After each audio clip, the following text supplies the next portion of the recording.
त्यसो त अहिले खानु होइन नि तर रोटी पनि खाएको छैन नि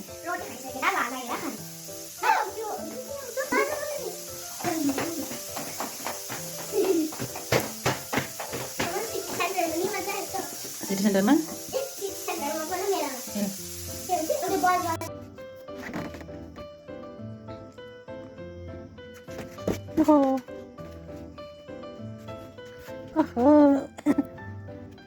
नानीहरूले चाहिँ नि यस्तो बट्टा पायो भने चाहिँ यस्तो खुसी हुन्छ कि हेर्नुहोस् है के भन्छ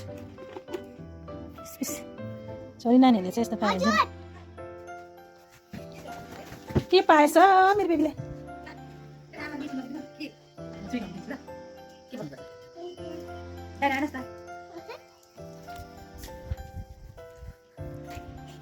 फेरि आयो अरे के गर्दैछ तपाईँ देखेन त्यस्तो के गर्दै थियौ तिमीले अघि यहाँनिर बिर्स्यौ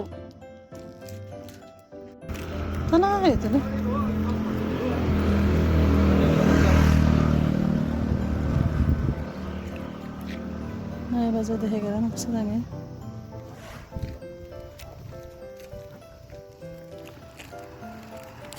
लाइट पनि गयो है आइमान्छे आमाले त पापा नि लिखिदियो दियो रोबिनीले लिखिदियो हो आफूलाई चाहिँ यत्रो राख्यो हो राख्यो क्रिम बिस्कुटको गनगन गर्दै थियो क्रिम बिस्कुट खानु भन्दा चाहिँ पपकर्न खाऊ नानी भनेर है पपकर्न दिएको दिदीलाई पनि नराख्दैला जस्तो गर्छ उसको आमाले चाहिँ खुवाइदिएर नि फेरि उसको बुढिया खुवाइलाई चाहिँ अलिकति दिएर उसको आमालाई चाहिँ खुवाइदिँदैछ दिन चाहिँ चिसो हुन थाल्यो अब यहाँनिर चिसो थाल्यो दिनहरू अँध्यारो हुन थाल्यो घरभित्रै अँध्यारो हुन थाल्यो बत्ती पनि छैन खाना खानु थालेको बत्ती जान्छ जसलाई तिमीले डल्डोलो मिठाई दिनु कस्तो डल्डोलो मिठाई येल्लो कलरको बट्टाको त्यो मिठाई कसले ल्याइदिएको थियो तिमी त ए घरि बस्छ लाग्छ म त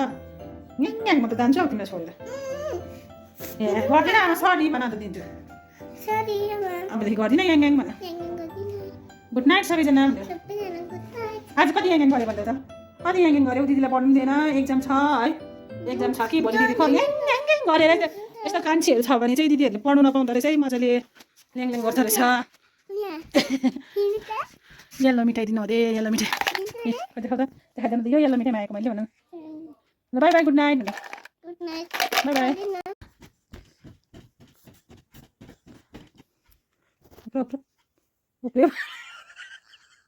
अनुहार त मिचाएर मेरो छोरी उभा जम्प जम्प जम्प के गरेको त्यसो चाहिँ सबै